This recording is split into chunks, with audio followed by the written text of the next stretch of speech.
Indoctrination isn't hiding in the shadows anymore. Nope, nope, nope. It is front and center on a t-shirt in your child's classroom. We are going to get to that today, Unit 5. Apparently, allegedly, a teacher had a t-shirt that read "Abolish ICE," and he showed up to the classroom and he teaches civics, US history, all that stuff.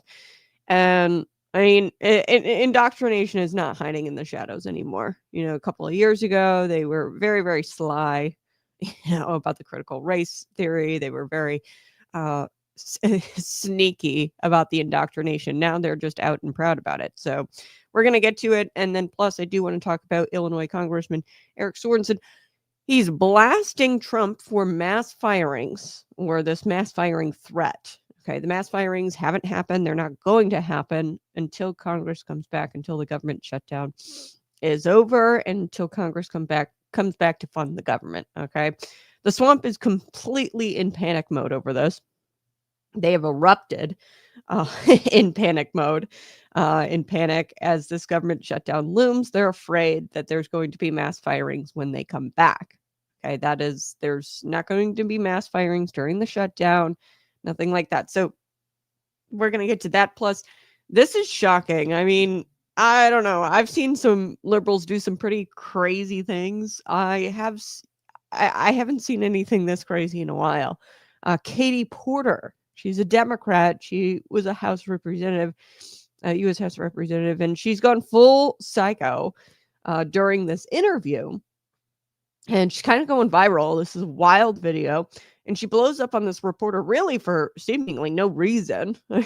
I've watched it a couple of times and I'm like, I don't know where the reporter pissed her off. I have no idea like where this turned south. All of a sudden she just blows up on this reporter. So we're going to be talking about Katie Porter here. We're also going to be talking about Attorney General Pam Bondi. You guys know my feelings about Attorney General Pam Bondi. I'm not a big fan. However, she did lay down some facts about the Illinois murder rate, Chicago murder rate. So I do want to get to that because she completely nuked Dick Durbin when he asked her questions about why is the National Guard coming to Chicago? Really, Dick? Really? Do we have to go there? Because I've got the facts here and I've got the murder rate right here. I'll show you. Okay, so today's episode, I want to talk about shutdown or showdown. Okay, so this is Trump, Sorensen, and the swamp's panic over accountability. They are panicking because they will have to be held accountable. And boy, do I have a show for you. Because what's happening in Washington right now is not just about paychecks. It's not just about bureaucrats. It's not just about government shutdowns. No, it is about the deep state panic at the mere thought of being held accountable. Because like I said, mass firings are not happening right now. So I'm going to set the stage. Let's play a clip. This was posted to X. If you guys aren't following Eric Sorensen on Twitter, I highly recommend you do. It's good stuff. He's really funny and just very unserious. You know, yesterday I talked a lot about China and the threat. If you guys missed that show, you guys are going to have to go check it out because I make the argument that China is at our doorstep right now and that there is a war between the United States and China and that they're being very aggressive. And you've got congressmen like Eric Sorensen who really don't care about that stuff. They just get out there and they try to get clicks and they kind of do this virtue signaling thing. And yeah, it's sad that we don't have serious members of Congress. Take a listen to this. Hi, everybody. It's Congressman Eric Sorensen here, reporting to you live from Washington, D.C. To keep you informed, I wanted to help you separate some fact from fiction.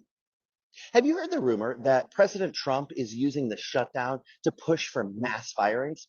It's fact. He's threatening to use the government shutdown to advance a long-time agenda of his, of firing career, nonpartisan federal workers. And we've already seen the chaos when Trump and Elon Musk fired tens of thousands of people, from Social Security to even the National Weather Service. But the facts also show that the president has no legal authority to do this. A government shutdown gives Trump no ability to fire workers. It's just a threat to scare and intimidate people. The truth of the matter is, federal employees have the same protections and rights during a shutdown as they do when the government is open. Firings would be illegal, and they must fire laws and procedures. Power to the people.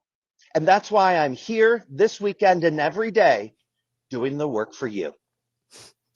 He's just so like, I don't know, like very out there, very flamboyant, and like fact or fiction. It's just like, I don't know about you, but I think liberals think that they are straight up in their own theatrical like play. Like they think that life is just one big joke, and they live their life as if they're an actor in a play, and it's just so exaggerated. So the federal government is shut down, and that drags on. Illinois Congressman Eric Sorensen, who you saw there, was making headlines, warning that President Donald Trump is going to use this shutdown as a backdoor plan to fire career nonpartisan federal workers. Oh, the horror. Oh, God. I'm just so scared. Could you imagine some of the government getting fired? It freaks me out. I can't sleep at night. The president, what he's actually trying to do is hold the government employees accountable for performance, for waste, for corruption. Damn, what a concept. Okay, so Sorensen, he's a Democrat and a proud defender of our public servants. And he took to social media and he was wagging his finger and he was saying, have you heard the rumor that Trump is using the shutdown to push for mass firings? Have you heard? Fact. He's threatening to use it to fire career nonpartisan workers. So let's pause there. Notice the language, career nonpartisan. That's DC code for entrenched bureaucrats who've survived, president after president after president, Congress after Congress after Congress. They've all survived scandal after scandal, without ever having to face the voters. These are career, arguably not nonpartisan, career workers, and they never have to answer to the voters. Okay, these are folks who think that elections are a nuisance. These are bureaucrats, and they think that they're the ones who are actually running the country, and they're arrogant, most of them. Okay, so Sorensen's panic here, one, isn't even really warranted, and I'll break that down. Trump is not going to, and legally I don't think he can, fire people during a government shutdown. What he's going to use is the political leverage here throughout the shutdown, because the longer the government is shut down, the more we start to see bubble up to the surface here of what waste is going on. The longer it's shut down, the more the swamp is exposed, and these agencies that don't really do anything, these programs that are really fake and gay. Okay, so we're going to see all of that bubble up to the surface as this shutdown continues. And Trump is going to use that once Congress comes back. I would say the Trump administration and the Republican majority held Congress is going to use that and use it as justification for firings after the government is opened. Okay. So he's terrified Trump might do something that Washington hasn't seen in decades, which is clean house. Okay. So there's another side to the story. And Rachel Gressler, she's a Heritage Foundation fiscal expert. And yeah, she can do math. And she's actually quoted a Center Square article, and she points out that no, the shutdown itself doesn't magically give the president power to fire everyone. Okay.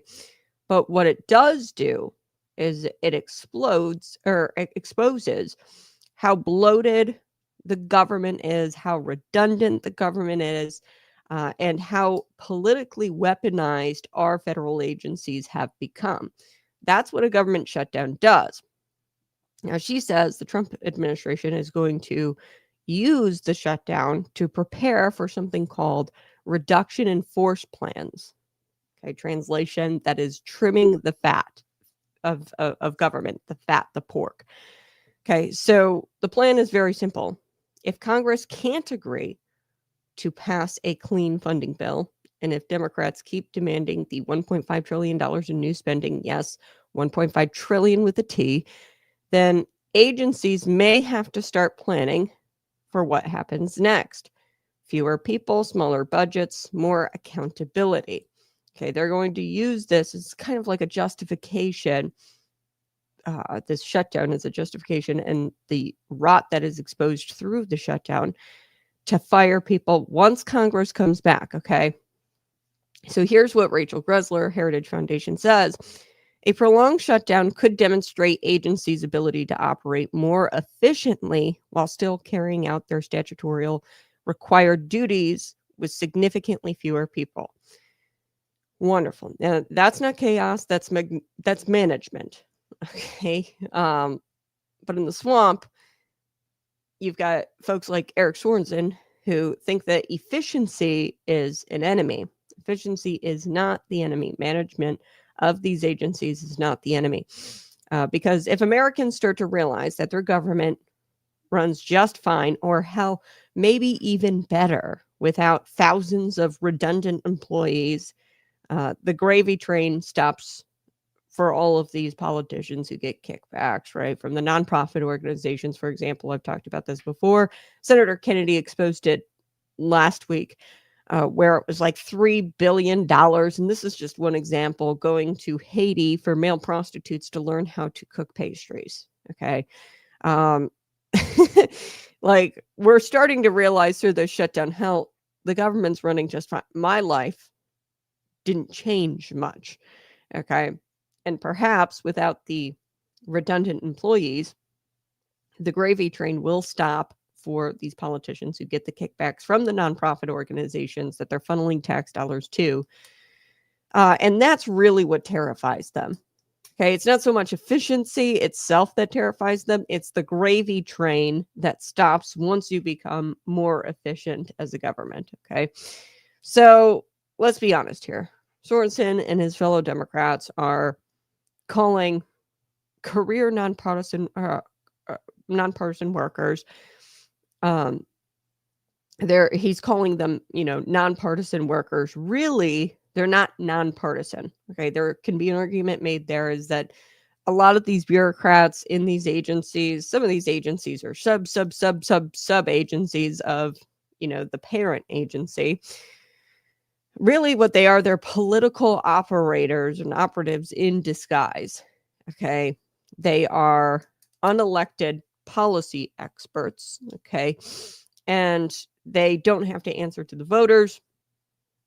And they are the lifters of this machine, or like they keep the gears running. They are the greasers of the gears of the administrative state, and they keep the administrative state spinning, no matter who's in office. Okay. And really, these people think that they're running the show, and they are, but we need to stop that, and we need to cut out the fat. And who are these career nonpartisan workers that Eric Sorensen is talking about? It's the deep state. And Washington has mocked him, Donald Trump, until we've, come out with, leaked memos, rogue prosecutors, the weaponization of federal agencies. We've seen all of this come out now, and it's proved him to be right, President Donald Trump, about the deep state. So now we've reached a point where the mere suggestion of trimming up government payrolls sends these folks into a full-down meltdown mode. Okay, Sorensen, he's warning of chaos, saying that it'll all, crumble. And without all of these federal workers, everything like from your work or weather forecast to airport security is going to crumble. Okay, so he talks about, the National Weather Service is going to be going down, the TSA is going to be going down, and there's not going to be any workers in these agencies. He even compared Trump's plan to Elon Musk.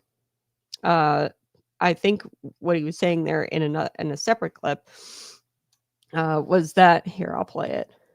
I will actually get this pulled up here. He was comparing what Donald Trump is going to do, like I said, after Congress comes back and funds the government again. He's comparing that, I think, to what Elon Musk had done at Twitter, cutting tens of thousands of employees.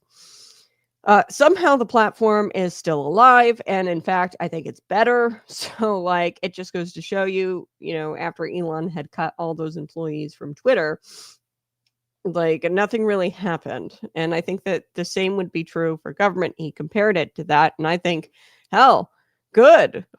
You should compare it to Elon Musk cutting people at Twitter, because that actually resulted in a better Twitter.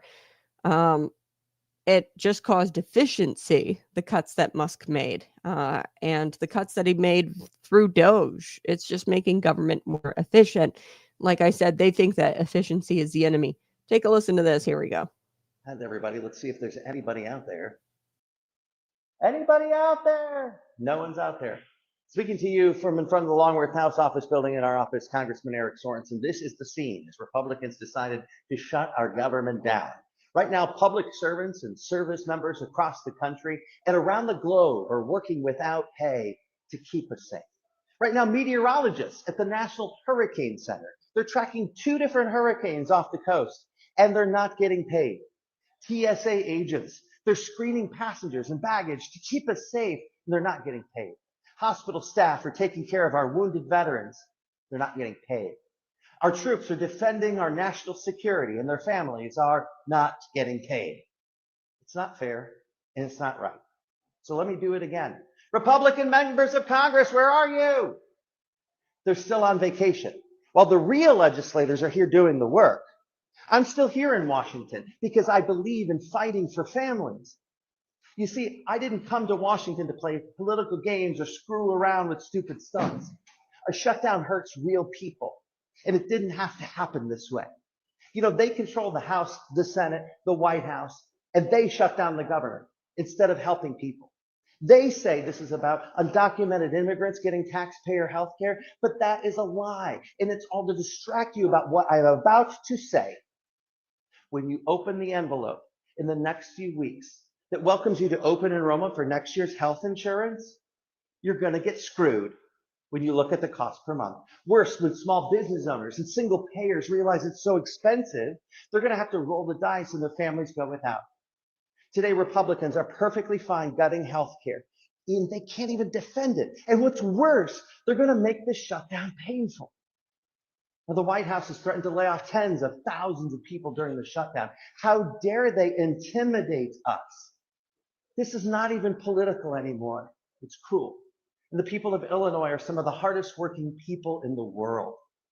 I'm proud to do this work, to represent you here in the nation's capital. And I am going to be here every damn day for the people that I serve. My office and my team are going to continue to help constituents get benefits, provide outreach, and serve our veterans. I will never stop doing what's right. And I'm glad that you won't either. Okay. Well, that was annoying.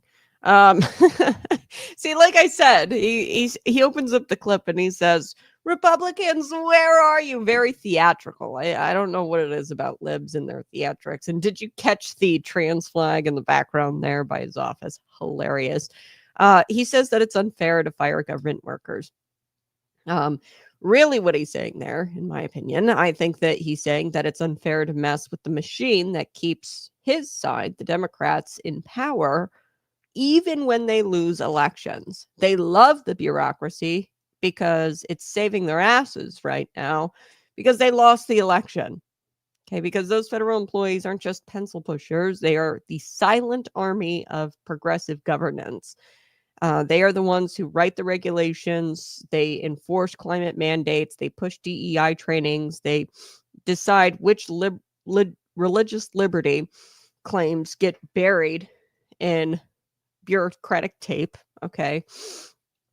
So these are these people, the bureaucrats, the deep state. They are the silent army of the progressive governance, and it's the machine that keeps their side in power, even though they lose elections. So they're the reason, the deep state, Your gas stove is under attack. They're the reason why small farmers can't figure out the EPA rules. Okay.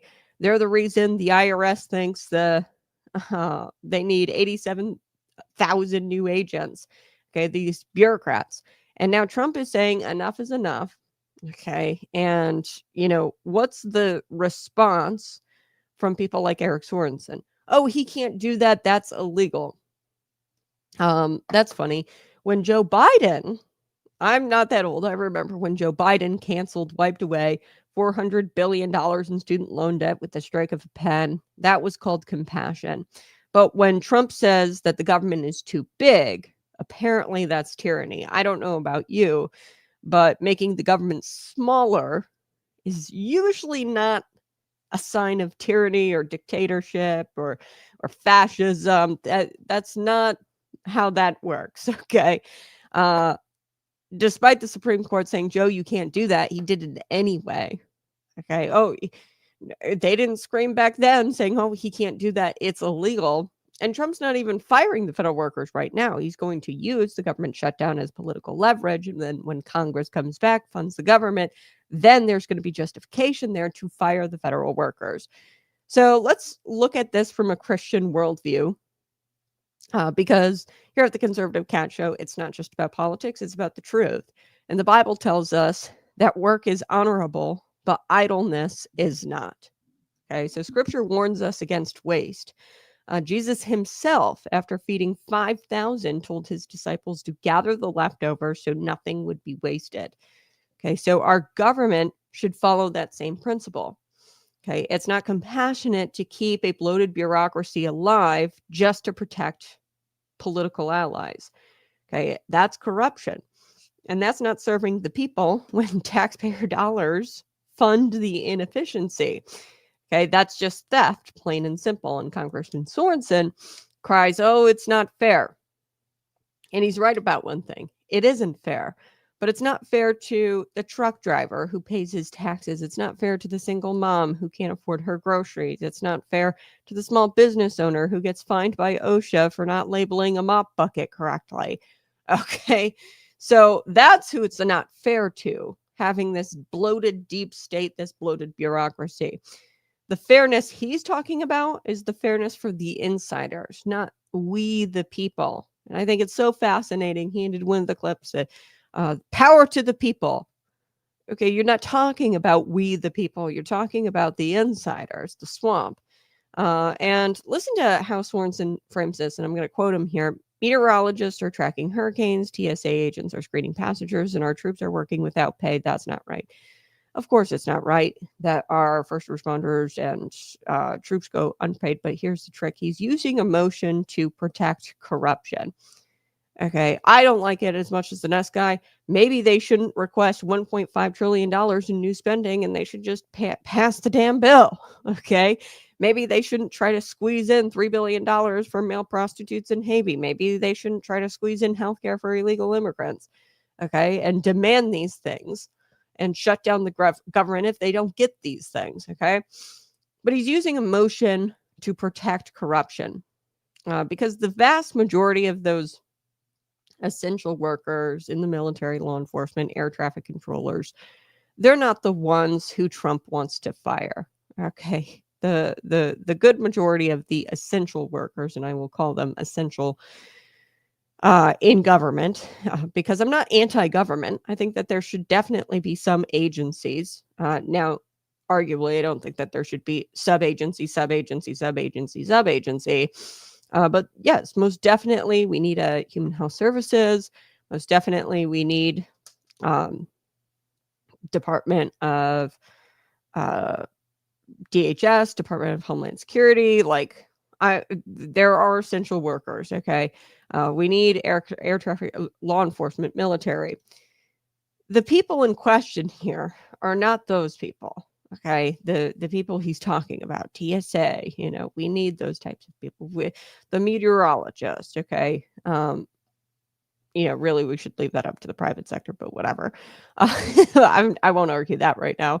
The people in question here are these upper tier bureaucrats who shuffle papers around. They draft 400-page regulations and they funnel taxpayer dollars into pet projects or foreign NGOs, foreign non-government organizations.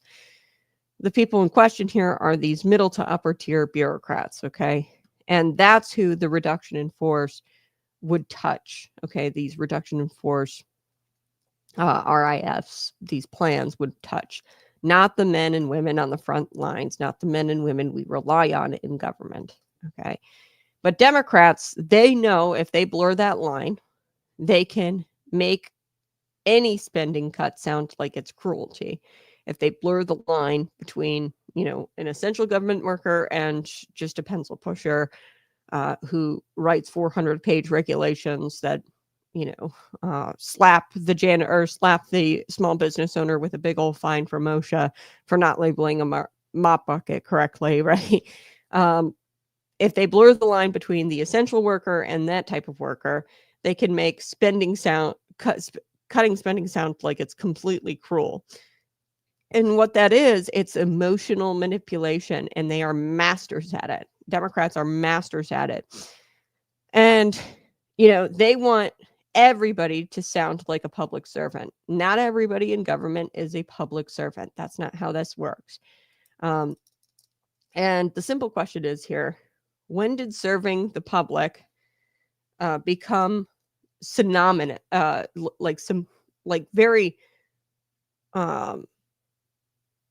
like the same? Serving the public is the same as lifetime, or you're guaranteed a lifetime job security, okay? Just because you serve the public does not make you a god. And I think that a lot of these Democrats think that some of these bureaucrats, because they serve in federal government, that they are some sort of god and that they are untouchable and they are guaranteed a lifetime of job security with zero accountability and with guaranteed raises, by the way. Nowhere in the private sector does it work like that. I don't know why they think that working in the public sector shields them from any kind of accountability and they're automatically guaranteed raises and they're untouchable. That's not service, it's a racket, and nowhere in the private sector does that happen. You and I, people in the private sector, have always got to show up to work and answer for how we do that job. Okay, these corporations, they do layoffs all the time. And sometimes it's not even anything that you did. Okay, it's not even really this issue of accountability. Sometimes it's, hey, we got to lay you off because we just don't have the money to keep you on. Okay, so like I said, I don't know why, serving in the public sector, there's some sort of immunity here for you where you're guaranteed a lifetime of job security because that's complete BS. So all of this ties to something much deeper.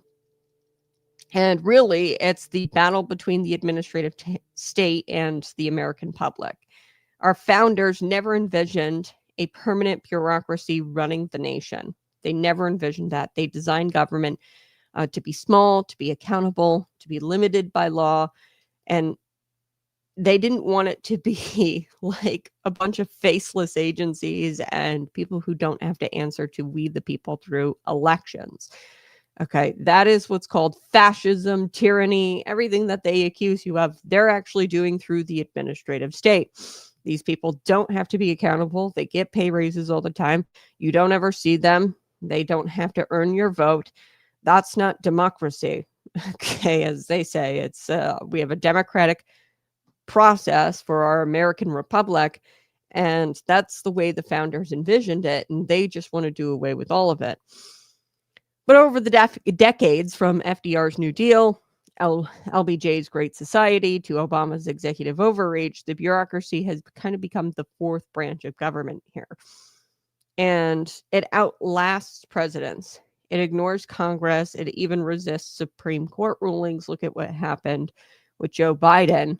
And at his direction, the bureaucrats, the administrative state, wiped away all of the student loan debt despite the Supreme Court rulings and what the Supreme Court said that Joe could do as far as the student loan forgiveness. Okay, so it is dangerous to have this fourth branch of government, the bureaucracy, the administrative state. And that's why, Sorensen and the rest of his ilk and the political class, they're freaking out because Trump is now trying to slim that down because really it threatens their empire. They accuse you of being a tyrant and fascist. That is not how, like bureaucracy, fourth branch of government, people who don't have to answer to we the people through the election process, that is actual fascism. That is not democracy in any way, shape, or form. And Trump is trying to move to slim this down because it is a threat to our democracy, the administrative state. And the political class is freaking out because they rely on that. And, when Trump says drain the swamp, they know he means them ultimately. That's why the political class is freaking out because, like I said, these bureaucracies, these nonprofit organizations who get the taxpayer dollars, it's all kicked right back to them. And they really like the bureaucracy because even when they lose elections, they're still in power. So I want to remember a little bit of history. Remember when Ronald Reagan, he fired striking air traffic controllers in 1981? The media predicted disaster. Okay. They said planes were going to fall out of the sky. Right? Guess what happened? The system kept running, and Reagan proved that leadership means standing firm even when the establishment screams. So this isn't anything new. They're trying to make it sound like it's totally unprecedented that an administration would go as far as to cut government or, trim down the fat in government. That's nothing new. Elon Musk, when he cut Twitter, the Twitter staff by 80%. And like I said, the private sector does this all of the time. The media said, oh, free speech is going to collapse. Like, how is it? Twitter is even better now. Okay. Instead, censorship collapsed and it's running more efficiently. So Trump, he's talking about shrinking the federal workforce. Like I said, not during the shutdown. He's going to do it, probably use the shutdown as political leverage to justify the federal firings once Congress opens up the government and funds it. So the world is not going to end once Trump does this, the administration does this, and once they do this, it won't. Okay, the world will not end. Government efficiency is not chaos, it's reform. And the chaos is what we have now. Okay, you have $34 trillion in debt. You have a weaponized DOJ. You have IRS auditing middle America. They're checking the pennies in the couch and they're saying, oh, you didn't report this income. That's where we're at right now. We have agencies so bloated that they don't even know how many people they employ. And it's complete and utter chaos. So what does this mean for you? The listener in Illinois, Indiana, Texas, wherever you might be tuning in from, what does this mean for you? It means that the shutdown isn't just political theater, okay? And it's not just Republicans and Democrats fighting. Really, I'm excited for the shutdown because this is a stress test for the government. It's revealing who's working for the people and who's working for the system. It's showing us that when pressure hits, the people who scream the loudest about service are usually the ones most desperate to protect their paycheck, okay? The people really loud about service, public service, and you can't fire people in the public sector. That's just evil, right? They're just desperate to protect their own paycheck. And what this means is that Trump is doing exactly what he said he is doing. Now, I know Joe Rogan and some of these podcast bros have come out and they're like, oh, we didn't expect Donald Trump to go into DHS to go deport illegals. I did. He said that he was going to carry out a mass deportation operation. That's exactly what he's doing. Oh, I didn't know he was going to cut government like this.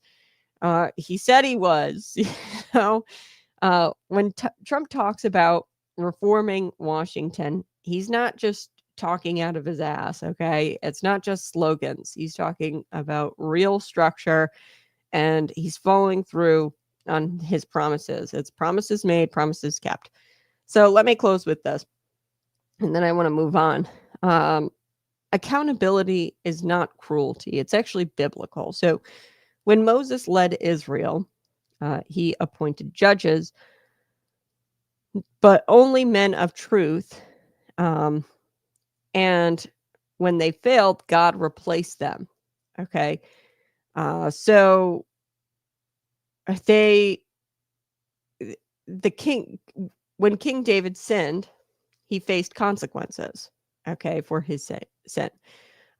So this is biblical. When Jesus spoke of stewardship, he said, to whom much is given, much will be required. Okay, so accountability is not cruelty. It is biblical, and we've seen it throughout. So our government has been given much, trillions in taxes, generations of trust, a sacred duty to serve the people. And if some of those workers can't handle being held accountable, maybe it's time they find different work. Okay. Accountability is biblical. It is not cruelty. And Congressman Sorensen can cry unfair all he wants. But at the end of the day, the real unfairness is the government that punishes its citizens while protecting itself. Okay. And we need a government that serves the people again, not the system. And that's what President Donald Trump is aiming for, whether the swamp likes it or not. So smash that like button, share this out with your friends. I'm going to be right back. And then we're going to talk about Katie Porter. She's a former House member, and she's been a popular topic of discussion because she has faced all kinds of a variety of abuse scandals. And now she's running for governor in California. So we're going to get to her because she exploded on this reporter. I'll be right back.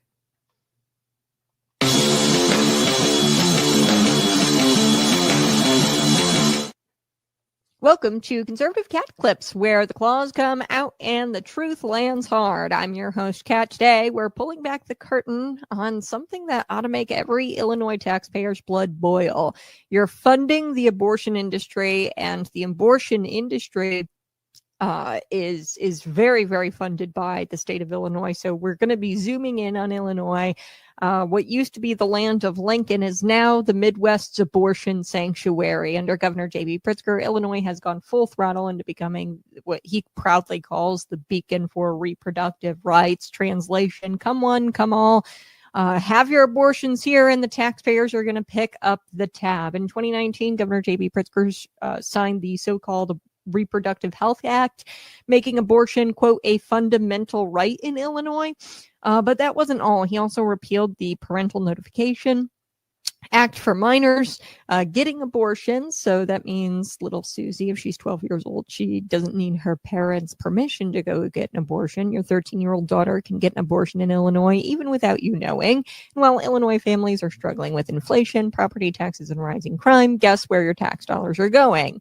The last few years, just tens of millions of dollars of Illinois taxpayer dollars have gone to Planned Parenthood in just a few years, tens of millions of dollars. And they're not going to just fund the procedure itself. They're paying for out-of-state women to come here and abort their babies. It includes transportation, lodging costs, and logistical support, whatever the hell that means. I'm probably paying for some woman to get a McDonald's sandwich while she's here in the state. And literally, we're running a state-sponsored abortion tourism business. That's what we're doing here in the state. And let's not forget Planned Parenthood CEO salaries. Over $670,000 for Alexis McGill Johnson. Regional directors, they make about like six figures too. So your paycheck is shrinking, their paycheck is growing, and your roads have potholes. But Planned Parenthood, thriving. Pritzker loves to pose as a champion for women, but let's be honest, this isn't even about ideology. It's about power and money. He's not protecting women. He's protecting Planned Parenthood's bottom line and all of these people raking in that CEO cash. And Illinois is now the abortion capital of the Midwest because he made it that way. Governor J.B. Pritzker. Illinois used to be about opportunity and family values. Now it's the go-to state for late-term abortion. Over 46,000 abortions in Illinois were done in 2022 or 2023 alone. 46,000 in Illinois alone, and many of you paid for that. And under Governor J.B. Pritzker, that number is just going to keep going up and up and up every single year. This has been Conservative Cat Clips. I'm Kat, reminding you that taxpayer-funded abortion is not compassionate. It's corruption.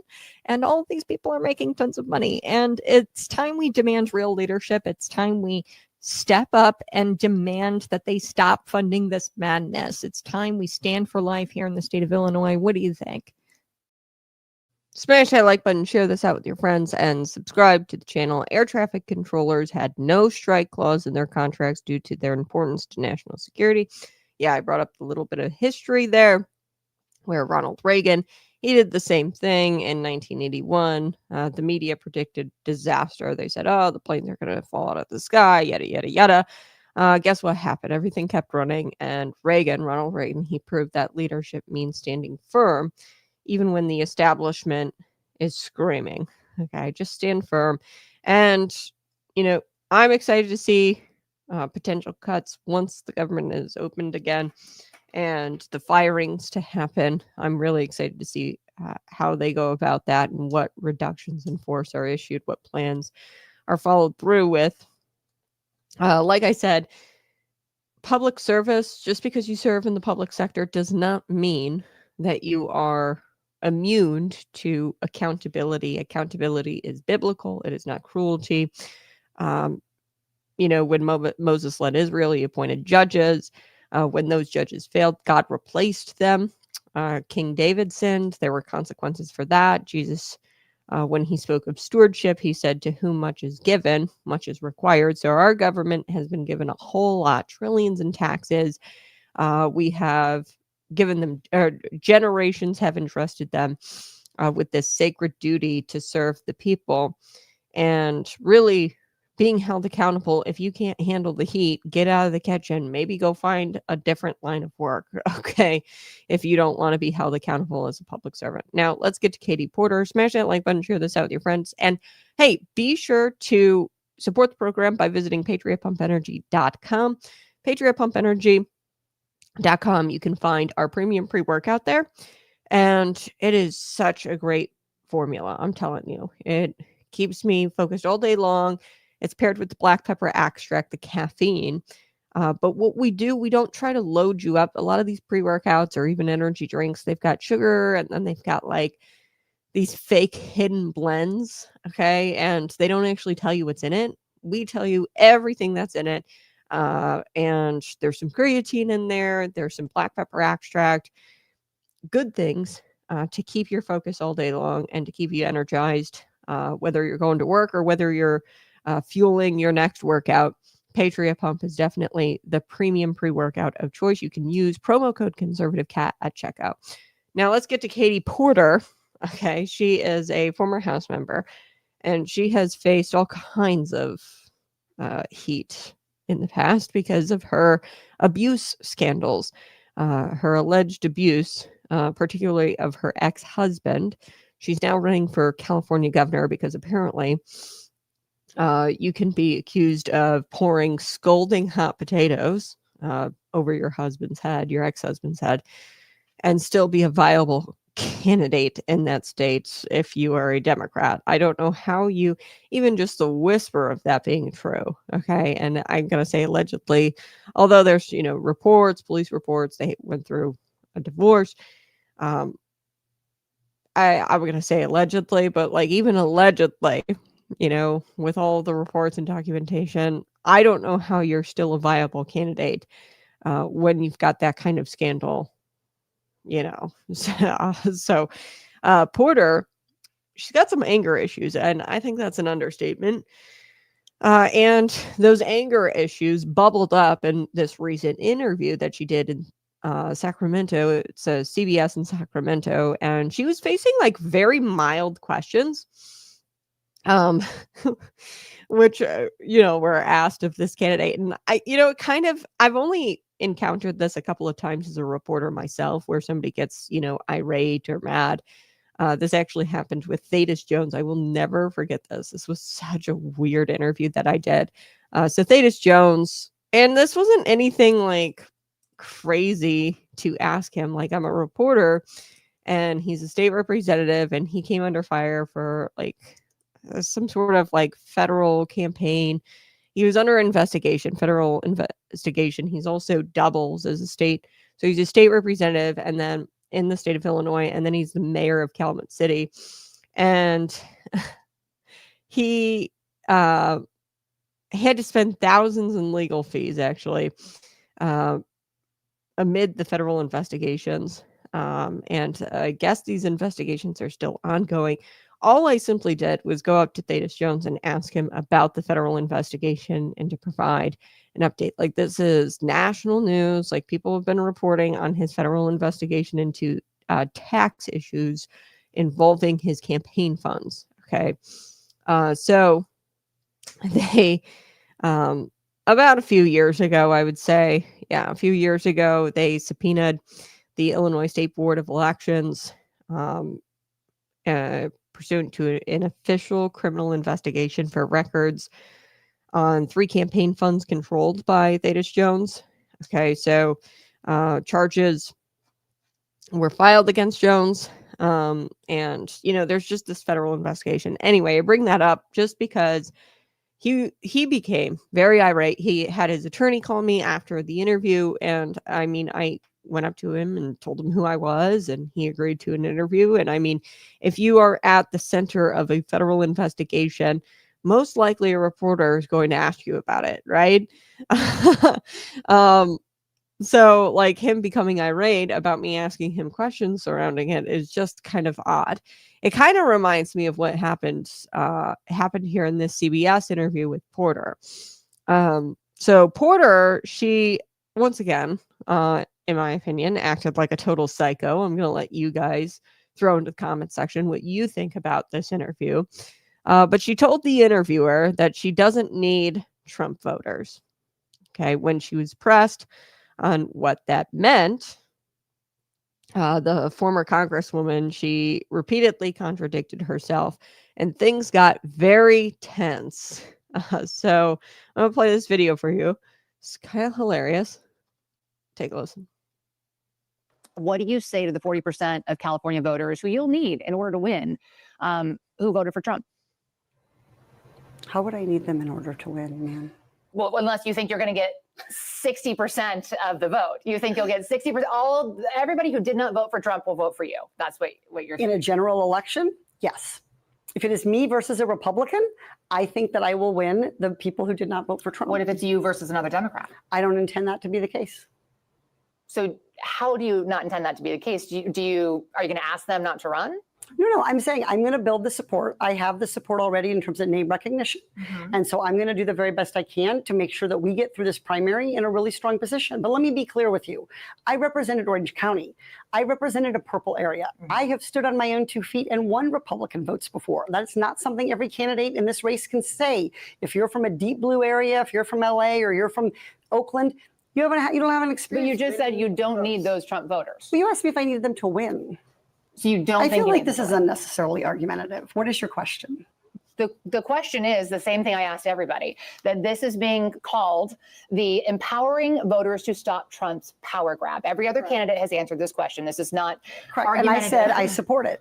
So, and the question is, what do you say to the 40% of voters who voted for Trump? Oh, I'm happy to say that. It's the do you need them to win part that I don't understand. I'm happy to answer the question as you have it written, and I'll answer it. And we've also asked the other candidates, do you think you need any of those 40% of California voters to win? And you're saying, no, you don't. No, I'm saying I'm going to try to win every vote I can. And what I'm saying to you is that. Well, to those voters. Okay, so you. I don't want to keep doing this. I'm going to call it. Okay. Thank you. You're not going to do the interview with us? Nope, not like this. I'm not. Not with 7 follow-ups to every single question you ask. Every other candidate has answered don't our care. follow-ups. I don't care. I want to have a pleasant, positive conversation in which you ask me about every issue on this list. And if every question you're going to make up a follow-up question, then we're never going to get there. Ms. And we're Porter, just going to circle around. I am an investigative I have never had to do this reporter. before, ever. You've never had to have a end an conversation interview. with To end a an reporter? interview. Okay, but every other candidate has done this. What part of I'm me? I'm running for governor because I'm a leader. So I am going to make. So you're not going to answer questions from reporters? Okay, why don't we go through? I will continue to ask follow-up questions because that's my job as a journalist, but I will go through and ask these. And if you don't want to answer, you don't want to answer. So nearly every legislative. I don't want to have an unhappy experience with you. And I don't want this all on camera. I don't want to have an unhappy experience with you either. I would love to continue to ask these questions so that we can show our viewers what every candidate feels about every one of these issues that they care about. And redistricting is a massive issue. We're going to do an entire story just on the responses to that question. And I've asked everybody the same follow-up questions. Folks, this was bizarre. Well, so much for not having this all on camera. Okay. Okay. I did not catch this before, but this reporter is wearing. You see what she's wearing there? Throw it in the comment section. Throw it in the comment section. What is she wearing there? And this is completely on conjecture and speculation, but I bet that cross she's wearing made her uneasy to begin with, and probably made her uncomfortable to begin with. And that's why she started out the interview very combative, or ultimately became very argumentative. She became argumentative during the interview. And, you know, I don't know who that reporter is, but honey, I guarantee you this. That cross made her very uncomfortable from the get, and you were never going to have a pleasant experience with that woman because she does not like you.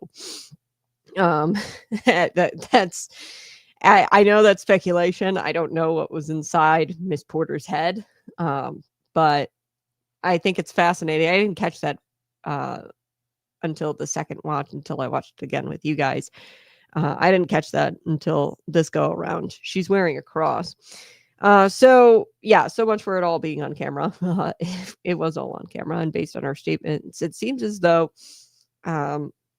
Porter thought that this interview was going to just be a list of questions and that there would be no follow-up questions, which is so shocking to me. Like, you're a former House member, you're a congressman, former congressman, you're running for governor. You probably should be prepared for follow-up questions, right? And then I think that Porter thinks that this interview, like, she was going to be able to bully the network into not releasing that footage. They obviously released that footage. And she goes, well, I don't want all of this on camera. Oh, apparently she wasn't successful in bullying the network into not putting this on camera and releasing the footage, because they did. And I think that this makes her look terrible as a candidate, and it makes her look even worse considering all of her anger-related scandals. Okay, so this woman is kind of known for being swamped with anger-related scandals. Throughout the exchange, Porter kind of talks in circles here, while the reporter actually tries to recenter her several times. She actually tries to, re-ask the softball question, which was already a softball question. The answer is very, very simple. Yes, I will try to get the votes of Trump's voters or Trump supporters. That's all she had to say. All she had to say was, I respect every voter, and I will not take a single vote for granted. What's so freaking hard about that? And like, did her media team or communications, I'm sure she has a communication staff or campaign staff, did they not prep her before the interview? Like, I just don't, this is a very common question that you ask of candidates. Apparently Porter was not capable of answering those softball questions. And earlier in the show, I said that she's psychotic. And I don't mean that as a generic insult, a right-winger insult, a political insult. I legitimately mean this woman could be and might have been given some sort of psychotic diagnosis. So allegedly, she poured scalding hot potatoes on her ex-husband's head. A revelation that came up during their divorce proceedings, and it's documented. And Porter has not admitted to that. During her time in Congress, she was falsely accused and verbally verbally abused a wounded warrior who was sent as a liaison to her office. And the wounded warrior supposedly gave this woman COVID-19. Porter kicked the military veteran out of her office, despite her apologies of, giving her COVID-19, which I don't know how you pinpoint down who gave you COVID-19 exactly.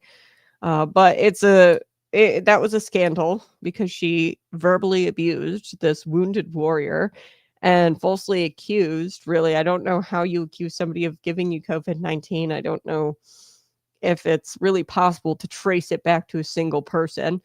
Other allegations include Katie Porter not being very friendly with her staffers. Her staffers have are said to have been made to cry, that allegedly her staffers cry because of Porter's actions.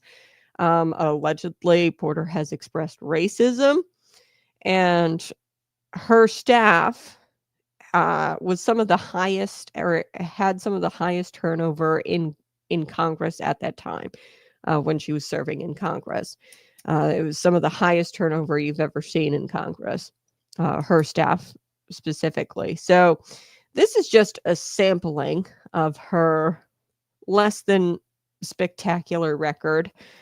Surely Californians, even left-wing Californians, many of them are left-wingers, surely you guys can do better than this. Surely you're not going to vote for this woman, Katie Porter. I mean, certainly her behavior in this interview shows that she lacks the temperament for the governor position, right? And I mean, I think that she already made it obvious during her time in Congress that she lacks the temperament for somebody to be at a level of leadership. But this woman needs to be out of politics so she can work on her own issues that she clearly has, because that is the most bizarre thing I've ever seen somebody do in an interview, especially somebody who is running for governor, the highest office in California. Okay. I don't think that she should be spending her time governing a major state. Okay. So, I'm going to get to Pam Bondi here in just a second. Smash that like button, share this out with your friends, subscribe to the channel. I'll be right back. We're going to get to Pam Bondi because she came under questioning from Dick Durbin, the senator from Illinois, Dick, and he really stepped in it because he didn't know what he was getting himself into. And I'm not a fan of Pam Bondi, but she brought out the facts. We see here Pam Bondi lay out the Illinois crime rate, particularly Chicago's crime rate, and she responds with facts. And I guess Dick Durbin wasn't prepared for that. I'll be right back. This is the Conservative Cat Show.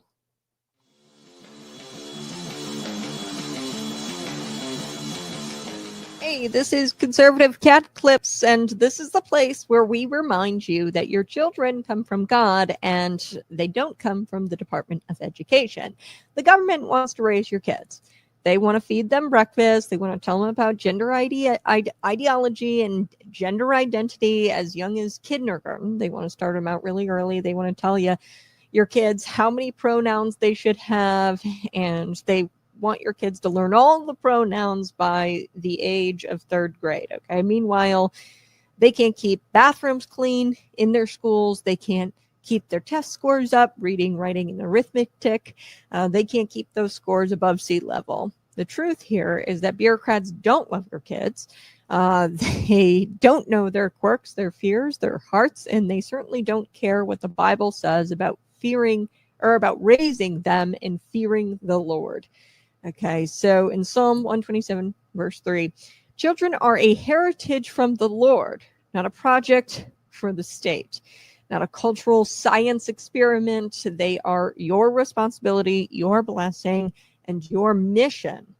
Okay, but what happens if you step in and they say, I'll take it from here?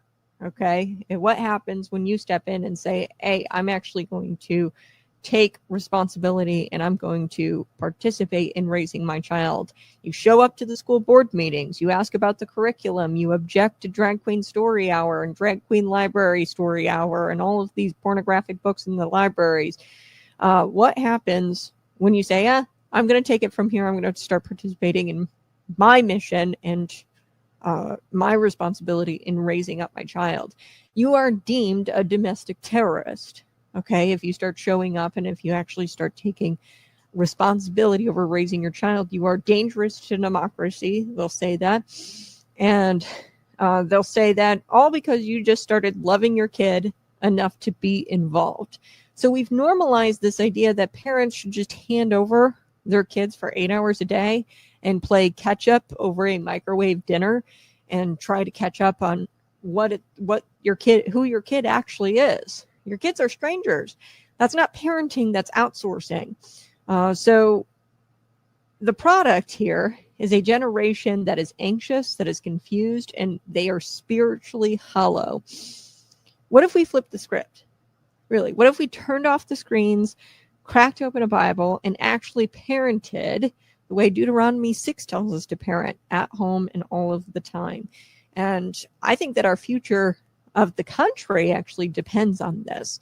And I hope that we start parenting like our future and like the future of the country depends on it, because it does. So don't be intimidated. God gave you those kids for a reason. Raise them up in truth, teach them real values, and never hand over this sacred duty to the folks who say remote learning is the way to go, or gender identity, you can identify as whatever the hell you want. Don't hand over that sacred duty of parenting and raising your children to people who are just wacky weirdos. You can raise your children, and you are required to raise your children because they are a gift from God, and He's bestowed a sacred duty on you as a parent. This has been Conservative Cat Clips. Hey, smash that like button, share this out with your friends. I so do appreciate you being here this morning. We are going to take a lot of time this morning to go through Pam Bondi's responses to the questioning of Senator Dick Durbin. He is the senator from Illinois, and he really didn't know what he got himself into. He was really outmatched here. And I'm not a big fan of Attorney General Pam Bondi. I'd love to see her fired. She's just done a lot of the Epstein files, completely botched that. Really, and I've talked about this before, it's not the FBI, it's not the Attorney General who's going to be able to expose the Epstein files. Okay, I think that if anything, it might be at the direction of Tulsi Gabbard, the National Director of Intelligence. So the intelligence agencies are going to have to unseal these court documents. And even then, I think that they would have to jump through hoops because really it's the judicial branch that seals those court documents. And we want the unsealing of those court documents. And I don't know if we're ever going to get them. But she really botched it because she rolled it out as if she knew what she was doing. And I think that she told President Donald Trump she knew what she was doing, and that she was the gal to do the rollout, to expose Epstein and to release the files. And I think that she just got in way over her head in that. And then shortly after Charlie Kirk's assassination, she talked about how she wants to she wanted to go after this Office Depot worker who refused to print a Charlie Kirk sign for a memorial service of some kind or a vigil, and that she was going to go after Office Depot for that. And really, Office Depot had subsequently fired the employee, so it kind of worked out itself. But that's not free speech, okay? The way we combat the Charlie Kirk, the disgusting comments there, we do it privately as citizens, and we get people fired privately. We don't jail or prosecute people for saying terrible things. You have a right to say terrible things. I might disagree with them. However, there's a channel to make sure people are held accountable. Get them fired. Right now, Alex Williams is under fire for what he has said about Christians and about Charlie Kirk and about MAGA Republicans. Alex Williams is a Unit 5 school board president here in Central Illinois. He's come under fire for that.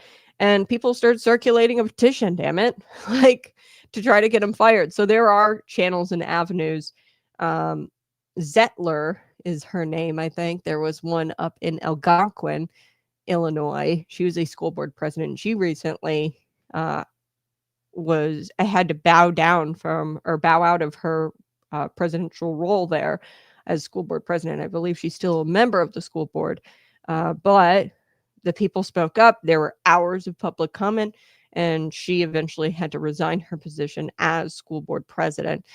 So you can do it privately. There are multiple other channels. You don't have to go through prosecution.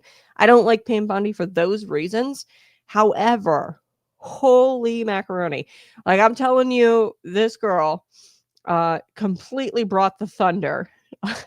Okay. Because she laid out the facts about Illinois' murder rate. And here it is. She was questioned during a judiciary committee. It was a U.S. Senate Judiciary Committee yesterday. Take a listen. Here we go. And I don't think Dick was prepared. I really don't think he was prepared for this. Here we go. Your city has a murder rate 5 times higher than New York's. 571 homicides last year.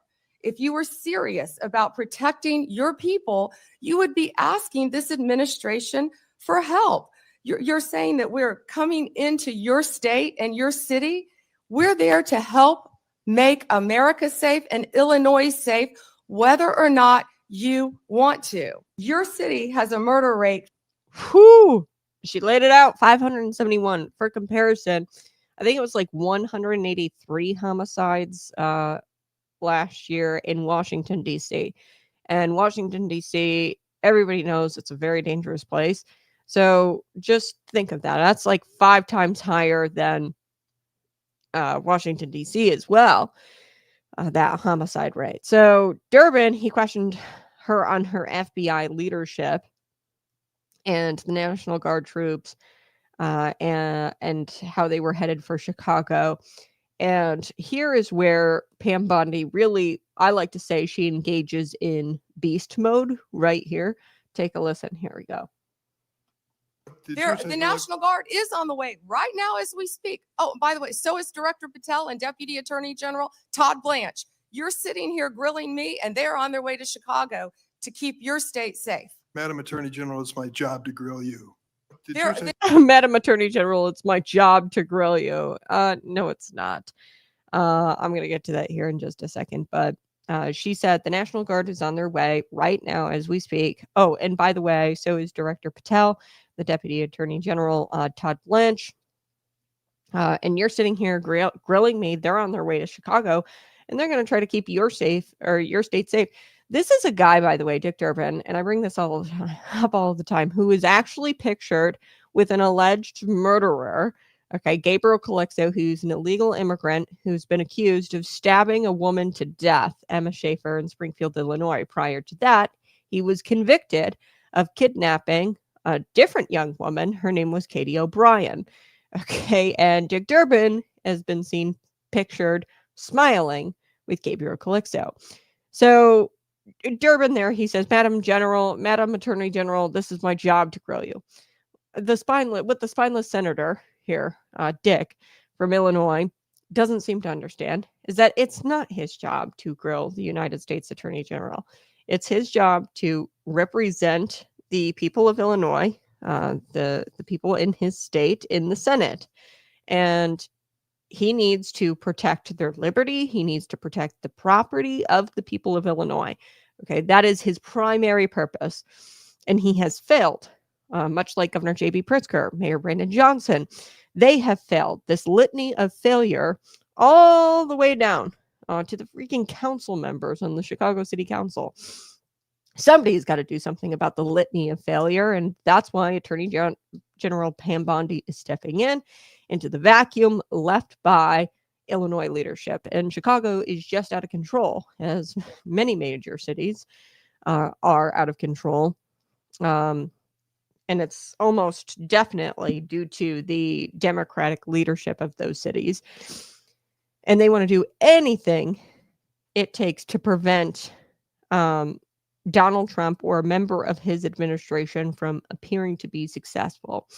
And at no matter the cost, even if Donald Trump has a good idea, which is to federalize some of these cities and to go in and try to clean them up and make them safe again. And it's proven to work. It worked in Memphis. It worked in Washington, D.C. Because of their stage 4 Trump derangement syndrome, and they want to do everything it takes to prevent him from being perceived as successful, they appear to be more willing to throw their own people into the fire here. They are more willing to do that than to give any member of Trump's administration a chance at the perception or them being even possibly perceived as successful. They want to avoid that at all costs. And Pam Bondi was not having it. Attorney General Pam Bondi, she said that, hey, here's the murder rate. The National Guard's on the way there now because we want to protect the people of Illinois. His job is supposed to be to represent the people of Illinois, and he hasn't done this. This actually reminds me, I want to read this. This is funny. This is from an old British novel called Lark Rise. Old bull, he comes for me, we's head down, but I didn't flinch, I went for ye, 'twas him as did the flinching. Okay, so he definitely flinched. This is an old British novel, and I wanted to quote it because this guy flinched. You could see it there. I've got more clips coming up, but he knows deep down in his core, and I know Dick is probably a smart guy. He knows deep down in the core of his being that the Attorney General is right here. He knows that Chicago is a hellhole and that something has to be done. And that's why he flinched there and definitely came off as unprepared and came up with this silly little phrase of, oh, it's my job to grill you. But it's not. So more from that hearing. She nuked him on the murder rate and things in his own state, but she questioned him, or he questioned her on the rationale. What was the rationale to send the National Guard to Chicago? Seemingly clueless or not caring at all about federal agents and ICE facilities that have been attacked in his own state. Obviously, they sent the National Guard into Chicago because these ICE agents have been attacked.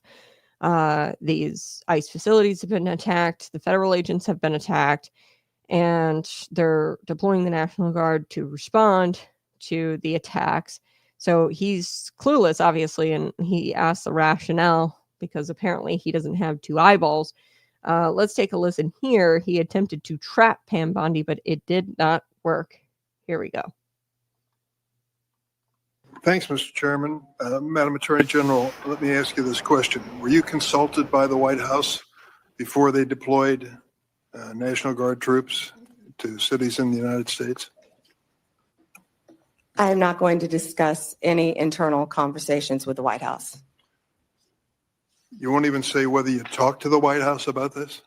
I am not going to discuss any internal conversations with the White House with you, Ranking Member. I noticed that. What's the secret? Why do you want to keep this secret? The American people don't know the rationale behind the deployment of National Guard troops in my state. The word is, and I think it's been confirmed by the White House, they are going to transfer Texas National Guard units to the state of Illinois. What's the rationale for that? Yeah, Chairman, as you shut down the government, you voted to shut down the government, and you're sitting here, our law enforcement officers aren't being paid. They're out there working to protect you. I wish you loved Chicago as much as you hate President Trump. And currently, the National Guard are on the way to Chicago. If you're not going to protect your citizens, President Trump will. Been on this committee for more than 20 years. That's the kind of testimony you expect from this administration. A simple question as to whether or not they had a legal rationale for deploying National Guard troops becomes grounds for a personal attack. I think it's a legitimate question. It's my responsibility. She refuses to answer as to whether she had any conversation with the White House about deploying national troops to my state. That's an indication, I'm afraid, where we are politically in this place. Let me ask you another question. Exactly right. If you're not going to protect your citizens, then President Donald Trump will. Okay, so it is astonishing the hatred that Democrats have for Donald Trump. They have so much hatred in their hearts for him that they refuse to protect the American people, and he is refusing to protect Chicagoans, Illinoisans. The local Chicago police, they were ordered not to respond when federal agents were surrounded, encircled by radical Antifa mob, an angry mob, and they were reportedly rammed. Their vehicles were rammed, and this woman, she was armed. She was subsequently shot. Things were really hot there in Chicago. And obviously, what do you mean? What is the rationale for sending the National Guard? That's the rationale. Things are getting way out of hand in Chicago. He shouldn't even have to ask, hey, what's the rationale? It doesn't really, what do you mean? The rationale is that the city is a hellhole. There's violence in the streets, and there's illegal immigrants who've camped out there. We talked about that yesterday, sleeper cells. And really, I think that it might be a primary motive. This might be a secondary motive, cleaning up the streets and making these cities safe again. But a primary motive might be busting up these sleeper cells, these foreign nationals who have come in at the behest of our foreign adversaries. And Bondi, she took down other people as well. I don't want to get to this. This is Senator Padilla. You guys remember Senator Padilla, right?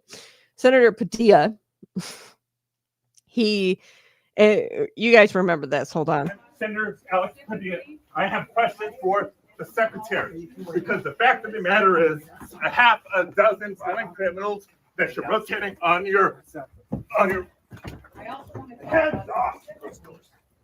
How many of our ICE agents have been doxxed for doing their duty? Okay, so this is when Kristi Noem, she was holding a press conference, and really this was to distract what was going on over on the House side.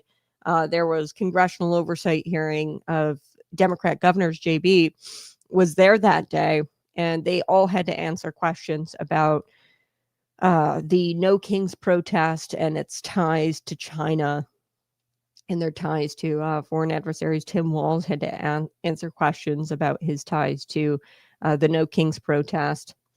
And Senator Padilla made a huge scene here. And the news of the day was all about Senator Padilla and not about what these leftist governors were saying and how their relationship with the Chinese and other foreign adversaries, it looks a little too comfortable.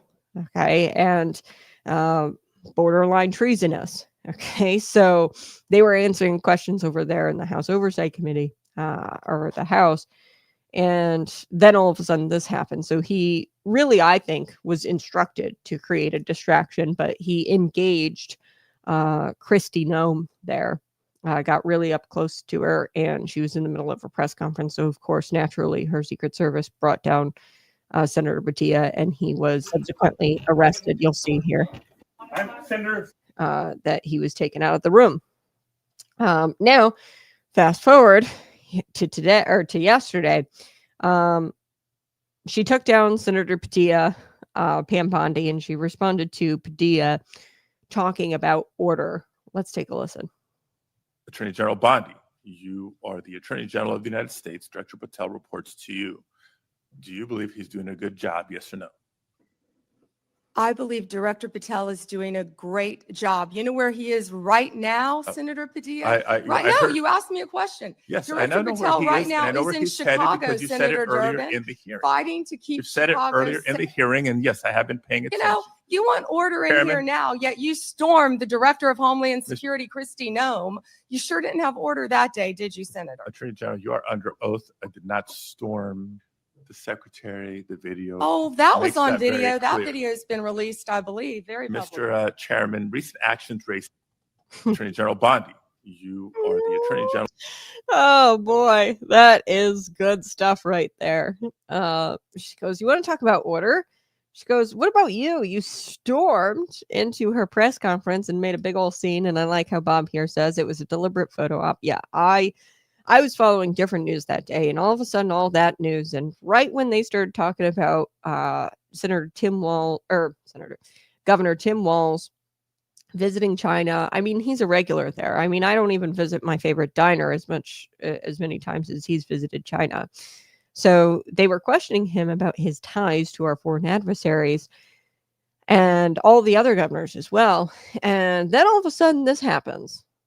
So it became all about Senator Padilla being in handcuffs, the news media that day, and not about how Tim Walz was connected to the No Kings protest.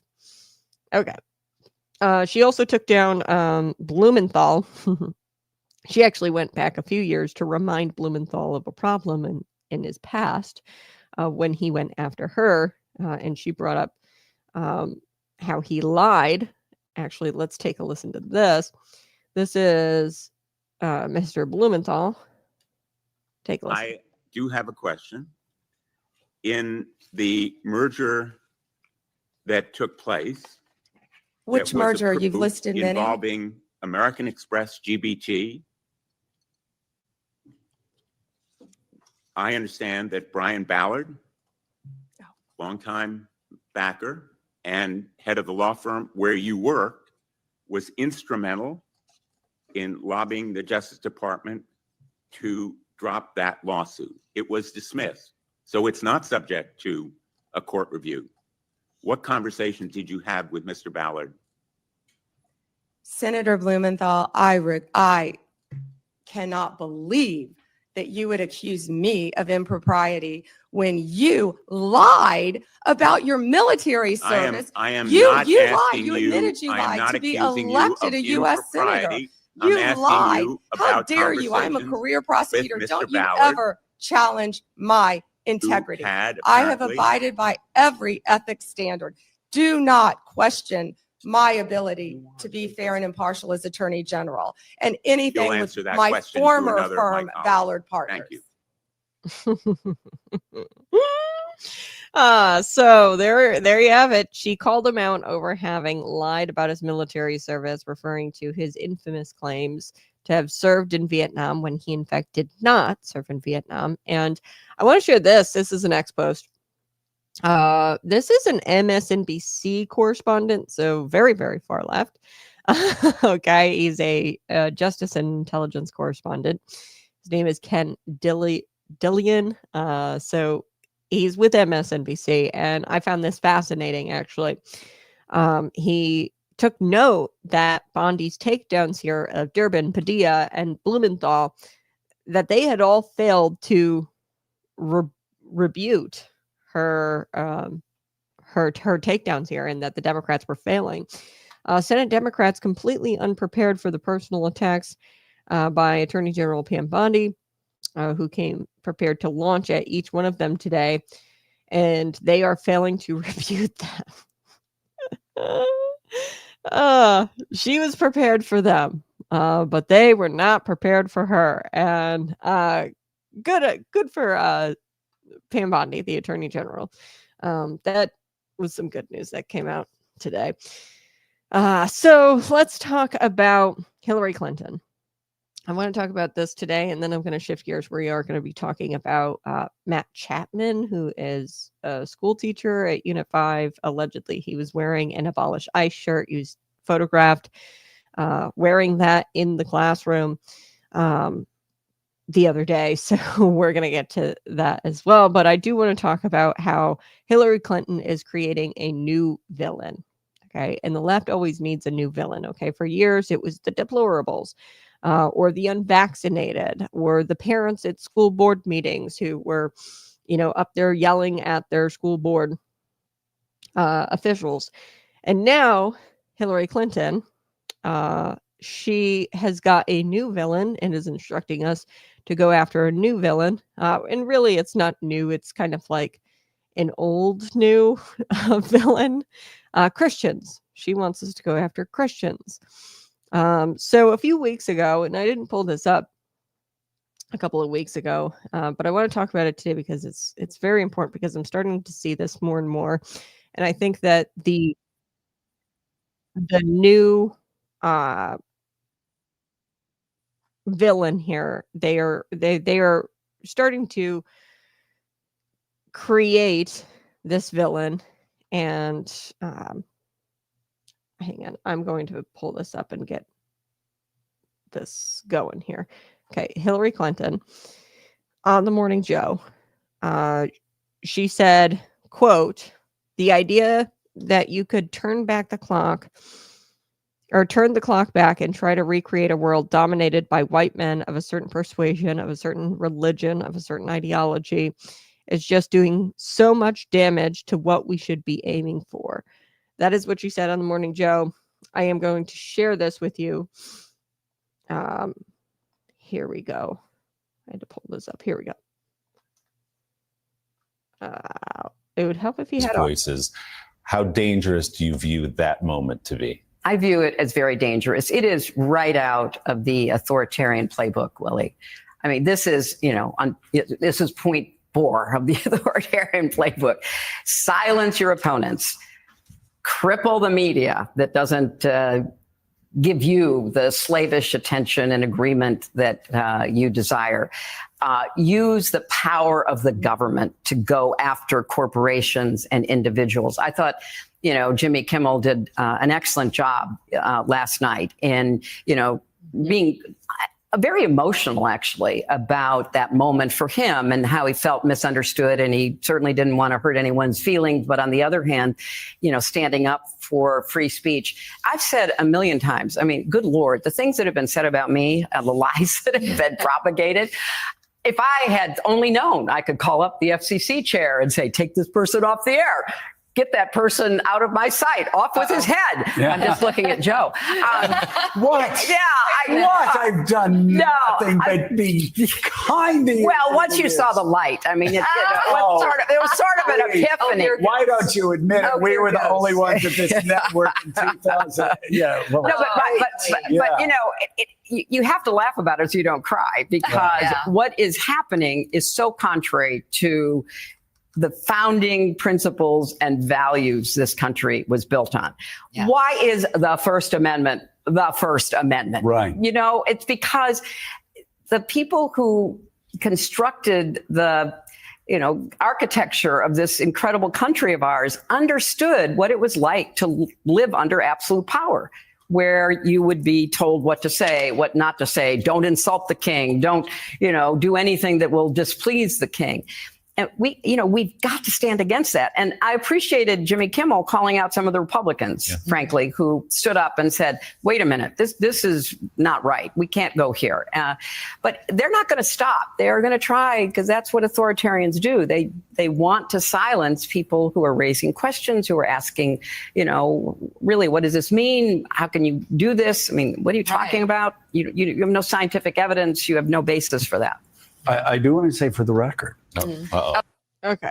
So I'm not going to play the rest of it. The quote here out of this interview was, "The idea that you could turn the clock back and try to recreate a world dominated by white men of a certain persuasion," that means straight white men of a certain religion, that means Christianity, of a certain ideology, that means conservatism, is just doing so much damage to what we should be aiming for. Now, when I listened to her on the Morning Joe, my temptation here was to say and dismiss it as just another hacky thing.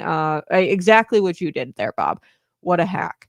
And I know that's like your temptation to do that, just to treat this as just another Hillary Clinton outburst, abrasive, easy to mock, destined to have a short shelf life, and that it is just going to go away. And this was a few weeks ago. In this quote, went semi-viral of Hillary Clinton, her talking about white, straight Christian men. And I was attempted to just dismiss this. But what she did here was not accidental, because ever since then, I'm combing through all these headlines. I'm looking at the political landscape out there. I don't think that this was a slip of the tongue. I think it was a direction, or an order, a direct order. And this was Hillary Clinton saying the quiet part out loud, that the damage is not the cultural chaos that we're living in. It is the mere existence of a moral framework that isn't approved by the left that is causing so much damage. Okay, what do I mean by that? This isn't new. The accusation of Christian nationalism has been simmering for a few years, quietly inserted in op-eds, campaign speeches, college classrooms, Christian nationalism. And the message is, if you believe America was founded on biblical principles, or if your faith dare leaves the privacy of your home or your prayer closet, okay, you're part of a dangerous movement and you're a Christian nationalist. You've been labeled as, or othered, and you are not a patriot, but rather you are a threat. Okay, and it's an old narrative, and it's been around for a few years, but it's definitely getting a fresh coat of paint now, just since she's gone out. And remember, Hillary Clinton is a top Democrat.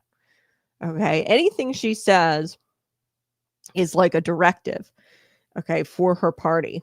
And I want you to watch closely, because Christian nationalism is about to become the spearhead of the left's next flashpoint attack. So what do I mean by that? They are going to make this a thing, Christian nationalism. They are going to make it the new moral panic for this election cycle. They're going to try to make it sound like Christians are extremists. They're going to paint Christians as extremists, and they are going to compare Christian churchgoers to these fringy internet weirdos and call them extremists. And then they are going to allow progressives to pretend that their moral crusades are neutral and that they aren't a con. Okay, so the truth is that every side wants to impose their idea of morality. Every law, every policy, every social norm is somebody's version of moral order. Okay, so when critics sneer that Christians are forcing their beliefs on others, what they really mean by that is that they want to impose their beliefs instead. And they think that their beliefs are superior because they are neutral. And their beliefs are, dressed up in the fancy slogans like choice, justice, equality. Okay, so take abortion, for example. You've got pro-lifers saying that the unborn child deserves protection. Okay, and we're told that we're imposing our morality or our Christianity on everybody. Okay, guilty as charged because the alternative is their morality, which says that their morality is to kill the child. Okay, and they want to impose their morality on the child in the most final way possible, which would be to kill that child. And they think that it's moral to uplift the woman and give the woman, a chance at economic prosperity because children are somehow a burden. Okay, so that's their idea of moral order. And the question isn't whether morality gets imposed.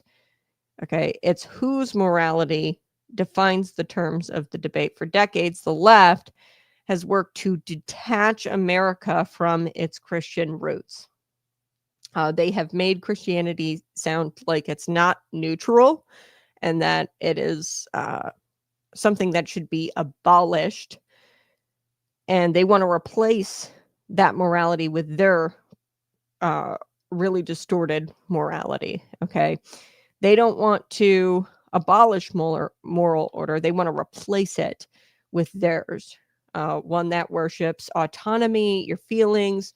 I actually saw a picture. We talked about Katie Porter. I think this is fascinating because this book was shoved on me almost as soon as I got out of college. Like all my college professors wanted me to read this book. I had some leftist friends. My leftist friends' parents tried to get me to read this self-help book, and I am so against self-help books. They're so stupid. I'm sorry. I think that they're fake and gay. Just read the Bible. That's the only self-help book you need. But there's this book out there, and it's called The Subtle Art of Not Giving an F. Okay. And really what the Democrats' moral order, what they want to replace Christian moral order with is their moral order. And what that does, it teaches self, not denying oneself, self-definition, feelings, autonomy.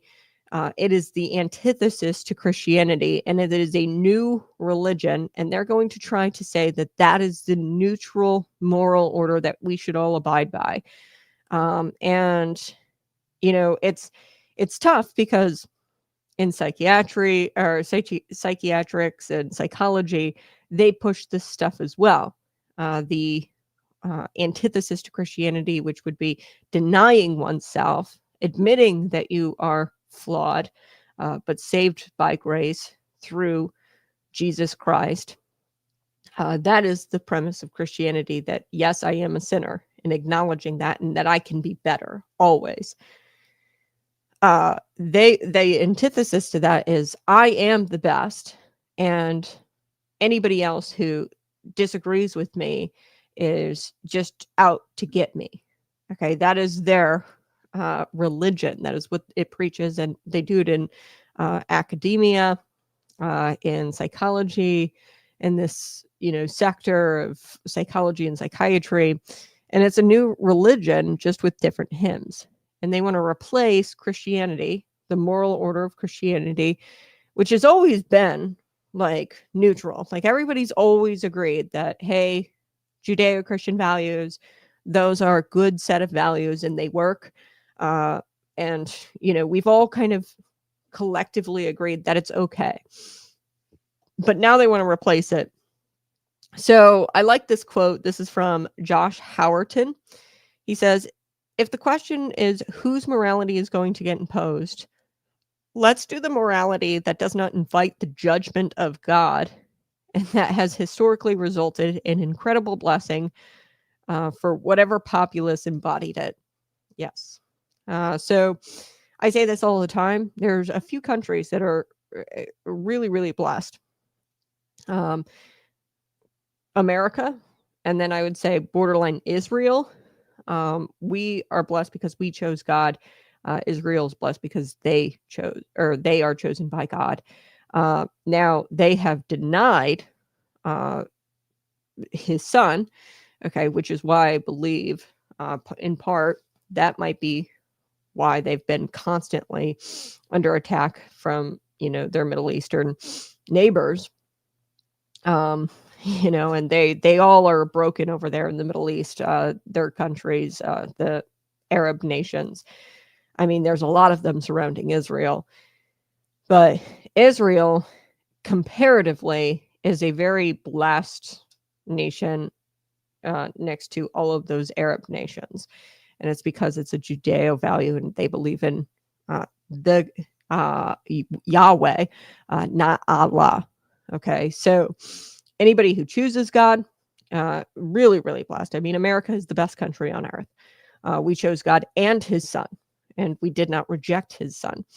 Okay, so the Christian nationalist slur, don't expect that to fade away. And ever since Hillary Clinton, I mean, I've been seeing op-ed after op-ed talking about Christian nationalism and how this is going to be the new villain in this election cycle. Mark my words, archive this show, make a little bookmark. October 8th, Kat called it, right?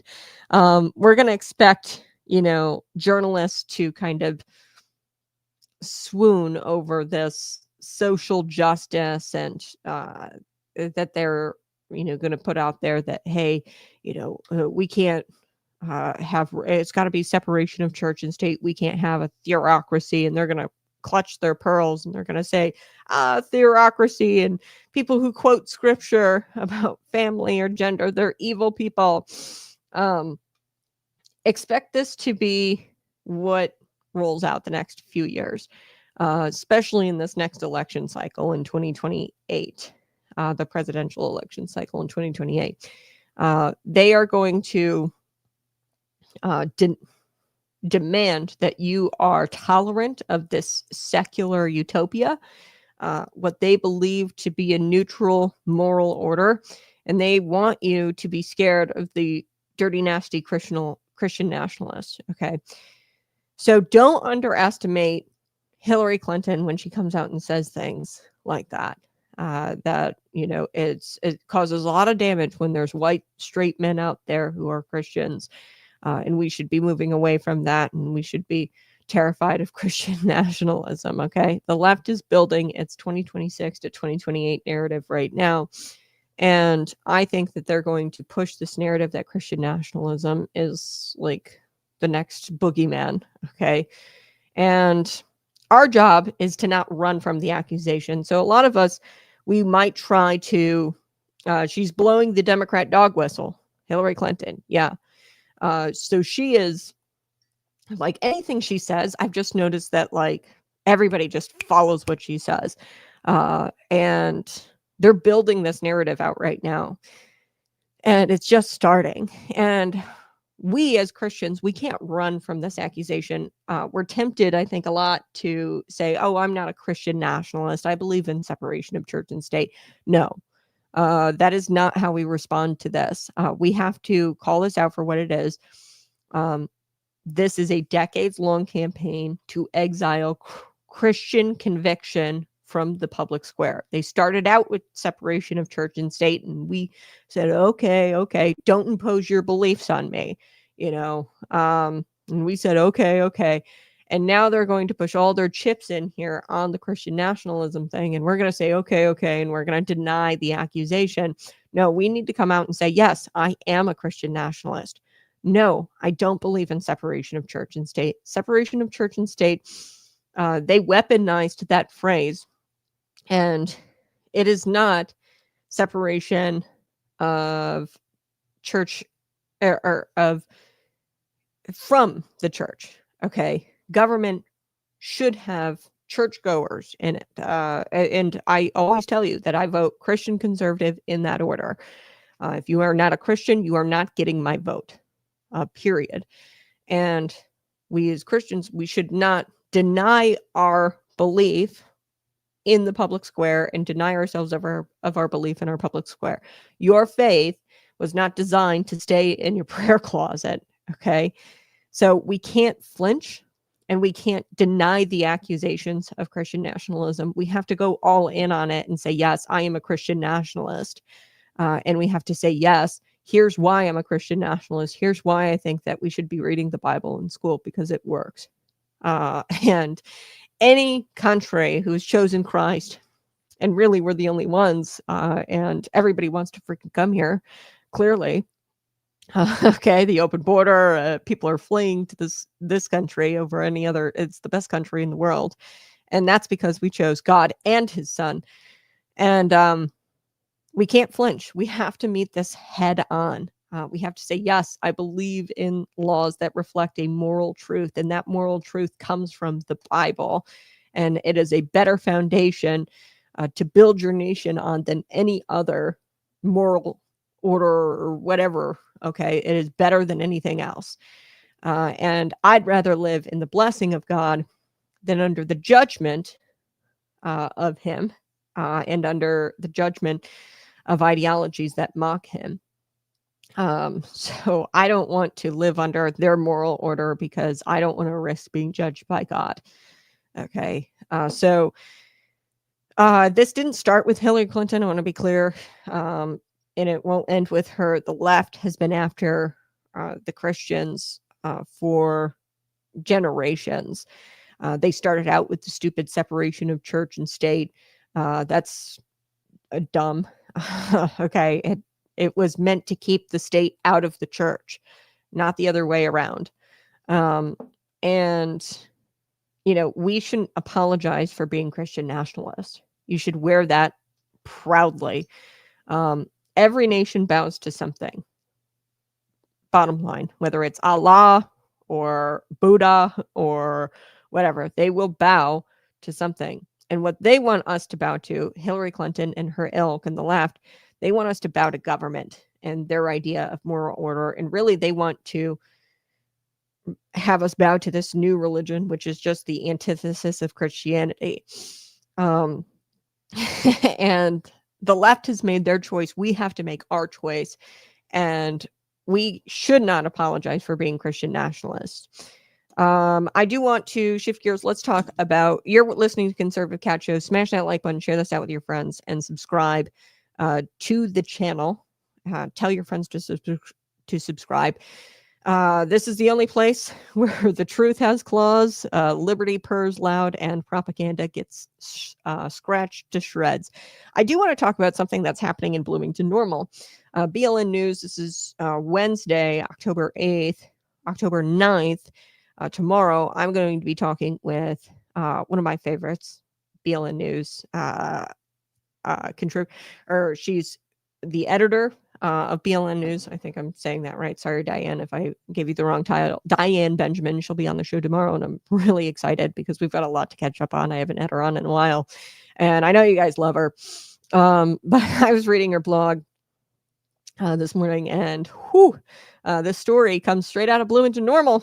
Brace yourself, because this involves political indoctrination, and the indoctrination is not hiding in the shadows anymore. Okay, so it's not even like we've moved beyond. Remember when all of the districts said, "Oh, we're not teaching critical race theory. Oh, we're not teaching gender ideology. We're not teaching that living in a binary is evil and oppressive."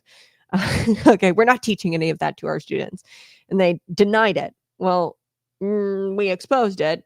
We went to the school board meetings, the parents showed up, and we exposed it, and now they're not even hiding it. Okay, they fly the pride flag in the classrooms, and your teachers are wearing political t-shirts in your child's classroom. And that takes me to this story. So I'm talking about Unit 5 schools. Yes, I said propaganda because that's exactly what this is. It's political indoctrination. It's not hiding in the shadows.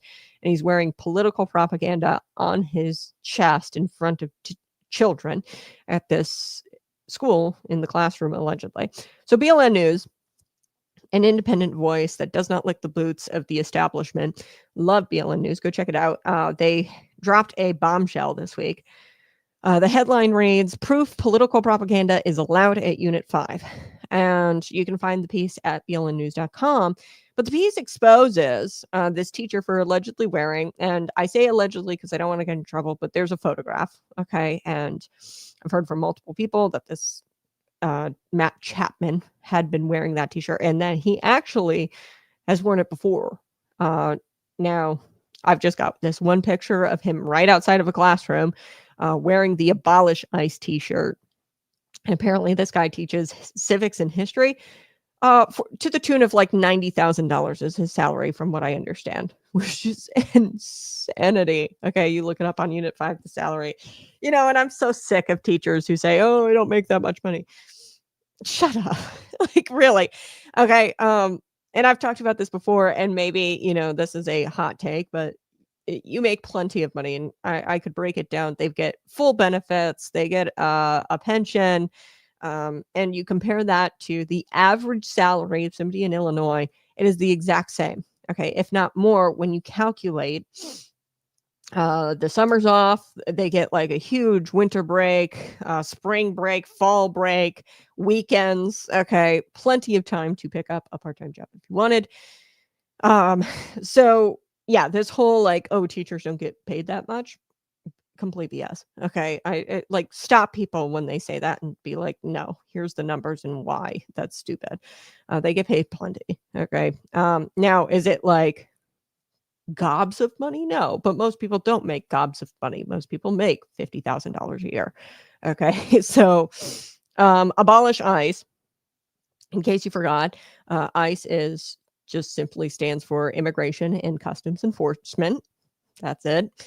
These are men and women who enforce immigration laws that have been passed by Congress through a democratic process. We elect people. There's this little thing called government and democratic process, and we live in a republic.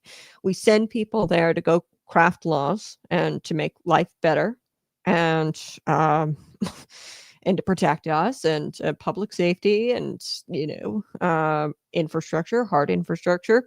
We send them to go do that, basic services, and we elect them to go do that, and then they pass laws, and then subsequently they have agencies that enforce those laws. Crazy that we have an agency out there who are they are arresting child traffickers, they are stopping fentanyl smugglers, they are deporting violent criminals. So when you say something like abolish ICE, that isn't a cute slogan. That is a radical demand to dismantle law enforcement and to have an open border, which is not of a majority view. Okay. Majority of people, if you ask them, hey, should we have a border? Should we have law enforcement? Should we abide by the laws that were passed by a duly elected Congress? Should we abide by those laws? Most people, I would probably go as far to say 90% of people probably would say, yeah. But this teacher, apparently, Matt Chapman, according to the report here, is allegedly walking around a taxpayer-funded classroom wearing a T-shirt that says abolish ICE, and he's teaching American civics.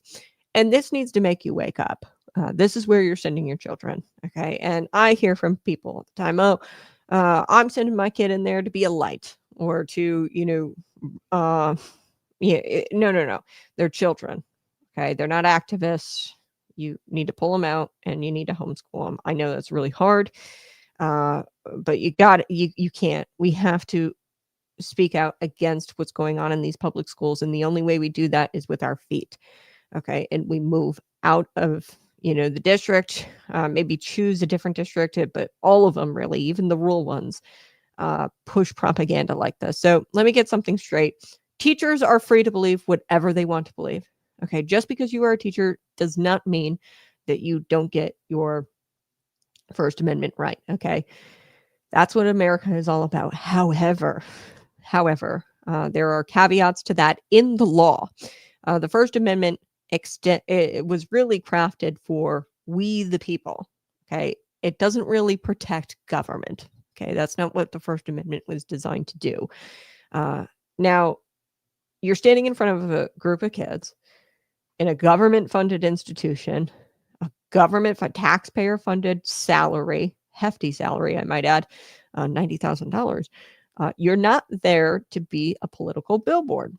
Okay, you are there to educate, not indoctrinate. So the BLN News article points out that students should never know their teacher's politics. Okay, and that's exactly right. I am of that belief.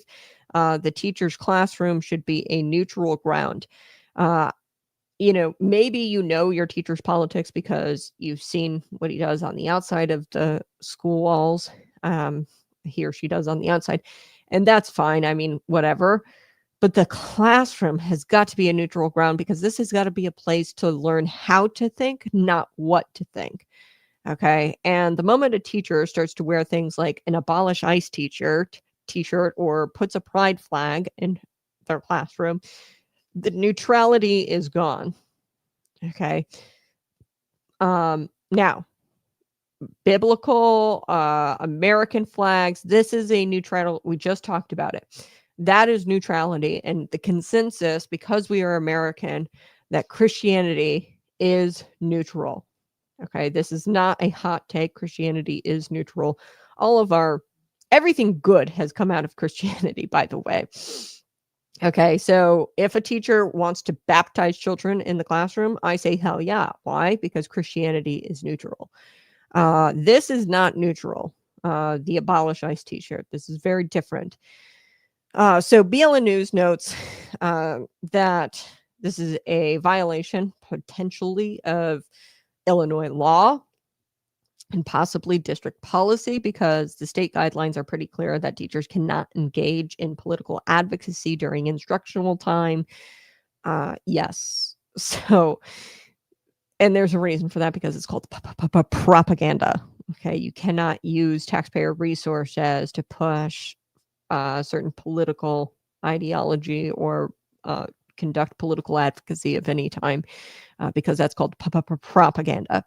Even the Supreme Court, and BLN News notes this, Garcetti versus Cabellos, it says that public employees are speaking when they are speaking in their official capacity, their speech is not automatically protected by the First Amendment. Why? Because the First Amendment is understood to be a protection for we the people, and it is not really supposed to protect government. Okay. Now, in their non-official capacity, outside of taxpayer resources, using taxpayer resources, do whatever the hell you want, man.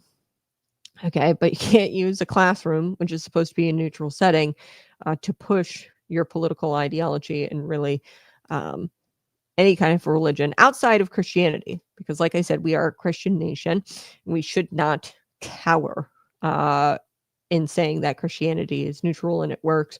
And this is something that we should be teaching children in the classroom. Hell, we should be putting the 10 Commandments up on our classroom walls. We should be baptizing children in the bathrooms. I'm all for that. Okay, because Christianity is neutral. This is not neutral. It is understood that Christianity works in this nation, and we are a Judeo-Christian nation. Okay, so when you're on the clock representing your a public institution, you're not free to turn your job into a soapbox. Okay, the district doesn't seem interested in enforcing any of these policies, the state law, abiding by the Supreme Court ruling.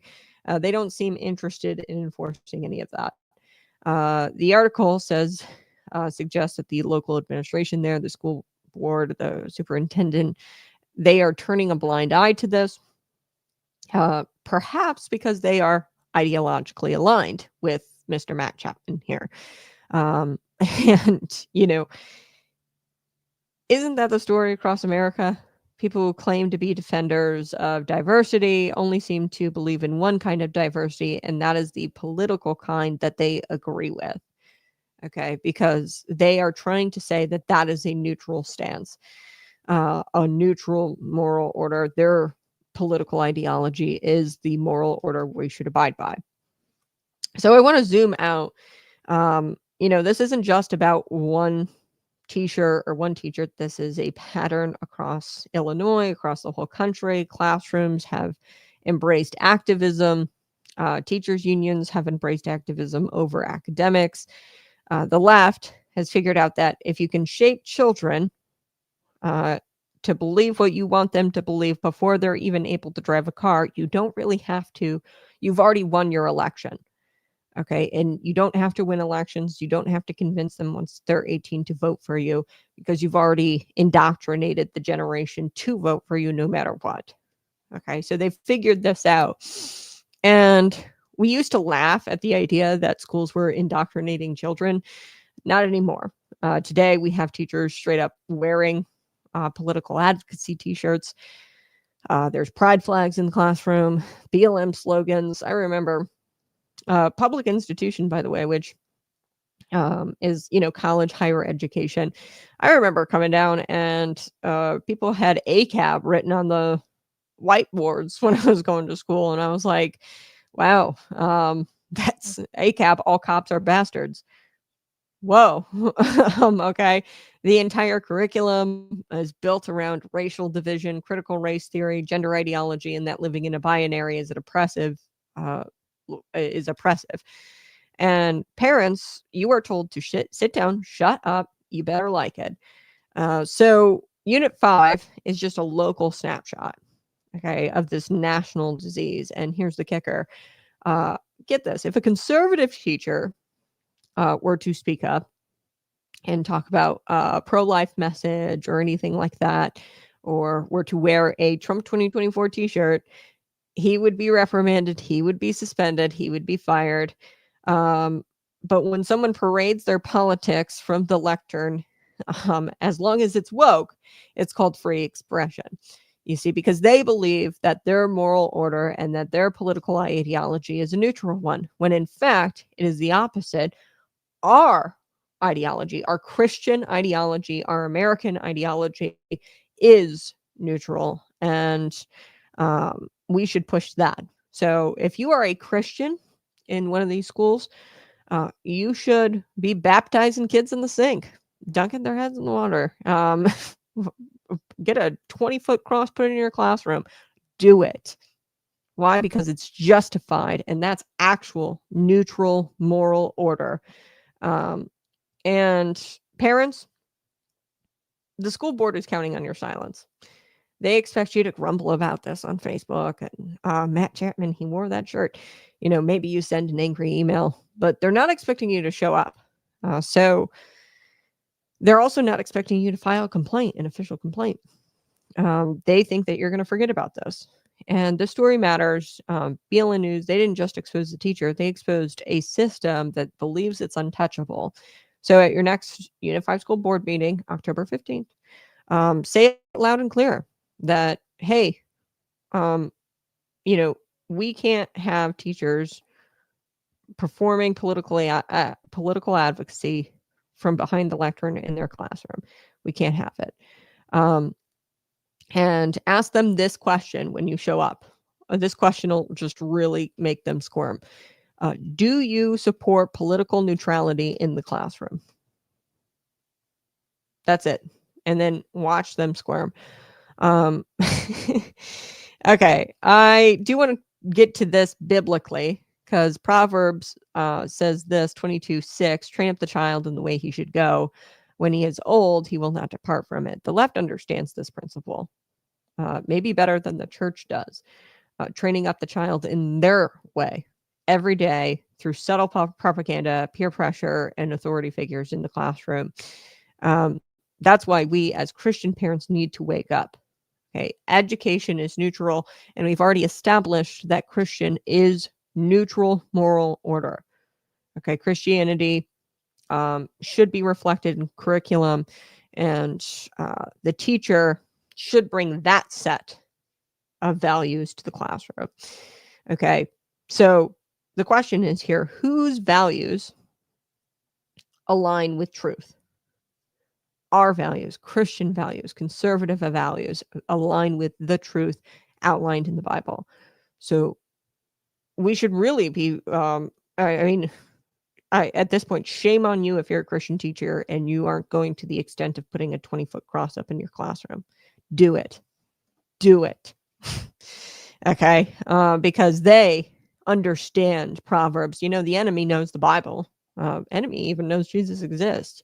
God exists. They know the Bible sometimes even more than we do as a church. They know that they should train up the child in the way he should go, and he's not going to depart from it. We need to counter that, and we need to put Christianity back in these classrooms and go as far as to baptize kids in the sink. I am for that. Okay, so first we've got to get involved. Don't just post online. Attend the school board meetings, file public records requests, ask to see the curriculum. Second, we have to support good teachers and demand that these good teachers fight back by pushing their values, which have been deemed neutral for all of time since 1776. Okay. Christian values have been deemed neutral in this country for quite some time. And we demand are good teachers to push those values. Third, run for school board. I know it's not glamorous. I know that it's a bit of a chore, but that's where all the power is. Run for school board. You've got a lot of power at a local level, and the left has figured this out. And it's time for conservatives, Christians, and liberty-loving parents to figure this out too and run. Okay, and finally, we have to teach the kids the truth at home. You know, we can do all the other things, but if they don't have a good foundation, that they're not grounded in scripture and history and critical thinking, they are going to be able to spot, if you teach them at home, they're going to be able to spot that propaganda a mile away, and it won't have an effect on them. So I want to end with this. Unit 5 may be allowing political propaganda today, but it only continues if the people allow it. Okay, we have to remind them who the schools belong to. The schools belong to us, the parents, the taxpayers, the community who believes in truth, not ideology. All right, this has been Conservative Cat. Smash that like button, share this out with your friends, and subscribe to the channel. That's going to be it for today's show. Catch me tomorrow. We're going to have a special guest on, Diane Benjamin, tomorrow morning, bright and early, 6 a.m. to 8 a.m. Bye-bye. Love you so much.